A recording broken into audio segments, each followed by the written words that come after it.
Hello, this is Coach Brian here, and one thing I wanted to discuss with you today is the most valuable piece of equipment you can use in triathlon: your brain. It's the most important because it's either going to make the difference between your success or your failure. You can choose to focus on the things that might scare you or you might be afraid of, or you can focus on your goals and objectives. Now, the one thing that I see a lot of is a lack of confidence. And the only way you gain that confidence is by doing the things that do frighten you or make you uncomfortable. And in doing so, you lessen their effect and their rule over you. For example, swimming. Swimming is usually the scariest of the three parts of the sport. Now, and I swim with a lot of people that have a lot of anxiety about swimming in open water for the first time. And what do? Well, I'll swim next to them sometimes and encourage them as they're going.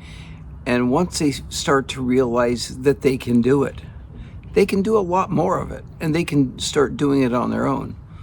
Or I'll have them count their strokes.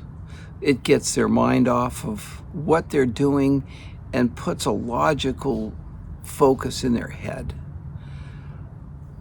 It's also reminding them where we're swimming is safe. Typically, I'm swimming in a bay that, even though it's salt water, it's a bay, there are no man-eating sharks or nothing there that's going to eat them. I think the worst thing that could happen to them is they step on a stingray. And yeah, it'll hurt, but it's not gonna really significantly injure them. So these are some of the things that I use to help people get over those anxieties. Also, the bike is probably the number 2 source of anxiety for people riding on the road. And if you're going to be doing a triathlon, you have to learn how to ride on the road. And the best way to get them over that anxiety is, again, have them do it. Ride with them. Get them on group rides. Get them where they feel comfortable. They know how to safely navigate through traffic. It's a lot safer to ride a bike on the street than it is to drive a car or to walk across the street. Yeah, there are fatalities in each part of that, and there are injuries that happen on a regular basis, but there's very few in comparison to the amount of fatalities that happen car to car. So once you help these people see that their anxiety is overblown, not that you should never take your mind off of being safe or cautious, but don't let it rule you, where you are unable to function in that aspect, especially if you want to do a triathlon, or you want to do group riding, or you want to do open water swimming, all of which are phenomenally enjoyable activities. It just takes a little bit of caution and to not be petrified by anxiety.